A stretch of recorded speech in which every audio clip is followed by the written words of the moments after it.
Hey everyone, hope everyone's having a good evening or good night rather. Uh I wanted to talk about Sega.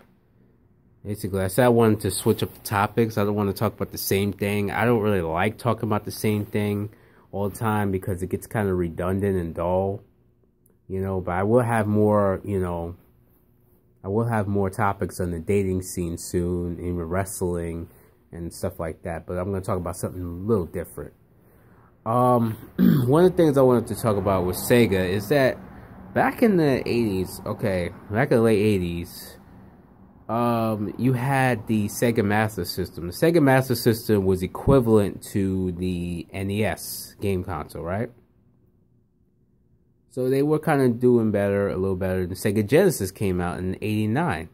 It was doing better. Then it was doing a little bit better than Nintendo. Then they started going with bits. Instead of how to go with the gameplay, they go with bits. How the bits are.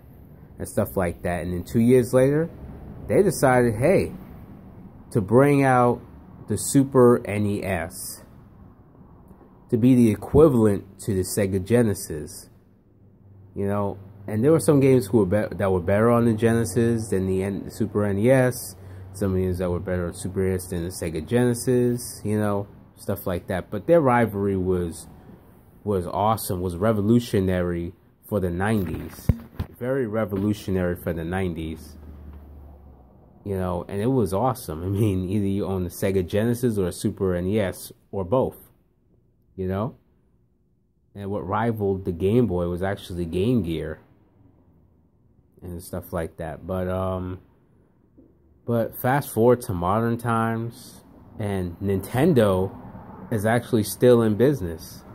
I mean, even though, well, it's kind of, in a way, it kind of isn't like the way it used to be and stuff like that. It's kind of, kind of fell a bit.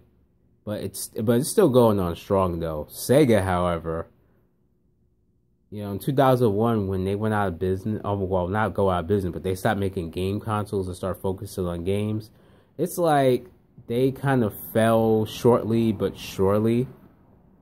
And right now, they're just basically a shell of their former selves, in my opinion. Right now, I mean, Sega used to have some cool games out, variety of games. It had Crazy Taxi. It had Shinobi, Toe Jam and Earl, Alter Beast, Streets of Rage 1, 2, and 3. Streets of Rage 2 is my favorite in my opinion. You had Rise Star. You had Golden Axe. Sonic. You had so many games out for Sega. Even Comic Zone, the Eternal Champions. Fast forward to nowadays, today, what does Sega have? All it has is basically Sonic. Sonic, Sonic, Sonic. That's all it really has is Sonic. It doesn't have any other games. What happened to other games like Crazy Taxi or Rise Star or Knights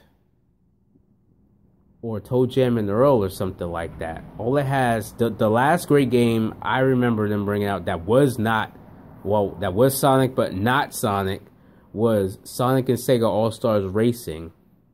And Sonic and Sega All-Stars Racing Transformed. That was something a little different. But it's like now, all they do is focus more on Sonic. It's like so tedious and so boring. It's like Mario is doing better than Sonic is at this point. Because at least, I mean, Nintendo may be a little bit, redundant with the Mario thing, but at least they still have some variety. Sega, however, for example, they keep rehashing Sonic. They keep rebooting. It's like kind of like DC, and DC keep rebooting their universe. Like, you came out with the New 52, Crisis on Infinite Earths, DC Rebirth. It's kind of like that.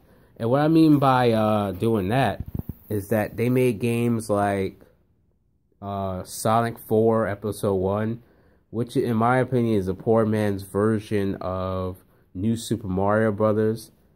And New Super Mario Bros. Was actually well done, in my opinion. Well done, way better than Sonic 4 Episode 1, because that game sucked. There was nothing original about it, no originality there. You know, at least New Super Mario Bros. Put an effort into it, but there was no originality whatsoever. And then they tried again with Sonic Generations. Sonic Generations is awesome, but you know, it's basically just a rehash. You know, and now they're doing it with Sonic Mania. You know, which looks cool. I'm not gonna lie about it. It looks cool, but it's like they have no new original ideas. Nothing that stands out anymore with Sonic. It's like the same old thing over and over again. I mean, well, not the same old thing, but it's the same old thing over and over again. It's like nothing really new, nothing really stand out. Back when he was in 2D, back when his games were in 2D, it's like he had more good games than bad. And then when he went to 3D, it's like he had more bad games than good. That's basically how it is with Sonic. That's how it's been with Sonic for 16 years straight. It's been his games either been hit or miss. I mean, back in the 90s when the games were in 2D still, it was awesome. But when it got to 3D, I mean, with what was that game? Sonic 3D Blast. I mean, I bet some people were confused, saying, you know, this is like a 2D, 3D overhead. But then they came out with Sonic Adventure, and that was awesome. I mean, I was just saying to myself, wait a minute, isn't he supposed to be in the forest? You know, protecting the forest from evil fat guy and stuff like that. But anyway, the game was awesome. I mean, the other games were good. Sonic Heroes was good. Sonic Unleashed the Night stages were good. What else was good? They had other 3D games. Sonic Colors was good. Sonic Generations was good. Sonic 06 really sucked badly, but not as badly as what is that game called? Sonic Boom: Rise of the Lyric. That game sucked. I mean, like there's like so many games. Like the 3D games are so hit or miss. Mario's games were good in 3D. And there were some games that were bad in 2D Mario games. But the 3D games, there were less bad games. You know? But it's like Nintendo still has variety with Mario. But Sega, it's like they fell really hard because they don't do anything new. All they do is just Sonic, Sonic, Sonic. And it's so boring, so tedious, so stale, so repetitive. And the only new things that they would do is keep rebooting Sonic. Keep rebooting Sonic, bringing back to his roots in 2D. That's because they can't find anything to do in 3D. Even Screw Attack said, I think Screw Attack did like a top 10 worst 2D to 3D, and guess what? Sonic was actually on the list because his games were so cool in 2D, but then it got to 3D, it was just, you don't know which way the ball would bounce. Basically, that's basically what it is. But Sega really just concentrates on Sonic. No other games, no new Streets of Rage, nothing new, none of that stuff. It would be good if they made a Sonic and Sega All-Stars Racing 3. That would be cool.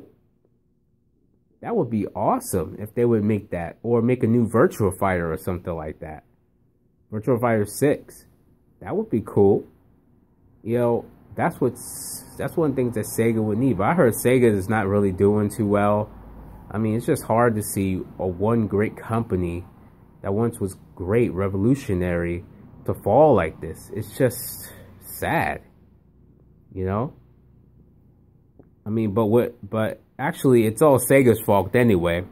It's mainly Sega's fault because what they did is they brought out the 32X and the Sega CD, This 32X should have been its own standalone system, which was what it was supposed to be originally.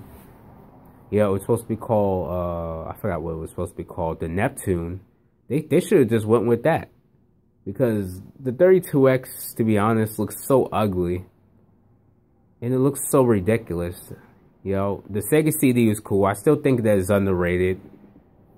But the Sega Saturn is what did them in.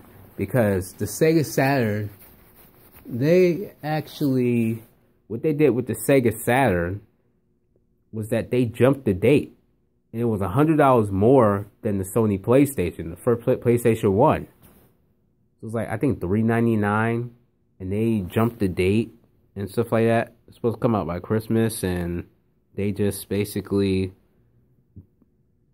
moved it ahead earlier. And the fans, they lost all hope in Sega, basically. They tried Dreamcast. It was make it or break it. And it broke them because the fans just didn't care. They lost all faith. Even the consumers lost all faith in Sega.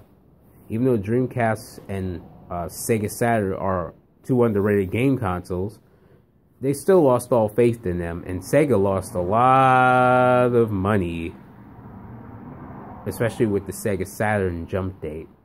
So Sega lost a lot of money. So, and plus with the coming out of what was it? And plus the coming out of the Xbox, the first Xbox game console, and the PS2, it basically killed Sega. So Sega had the decision, the choice to go and just be a game developer like Capcom or whomever it is, Midway, you know, but they haven't been doing much of a good job lately. I mean, now I'm hearing rumors that they're making a new game that's like Sonic Generations. Why would you do that? That should have been a one-time only thing. Like, see, that's what I'm talking about.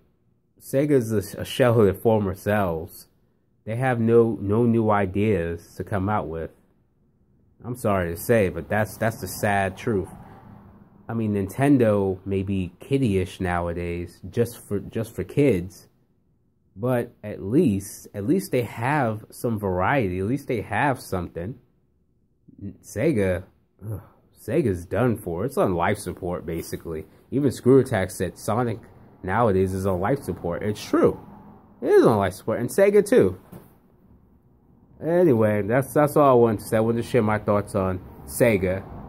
Alright, more videos to come soon. Peace.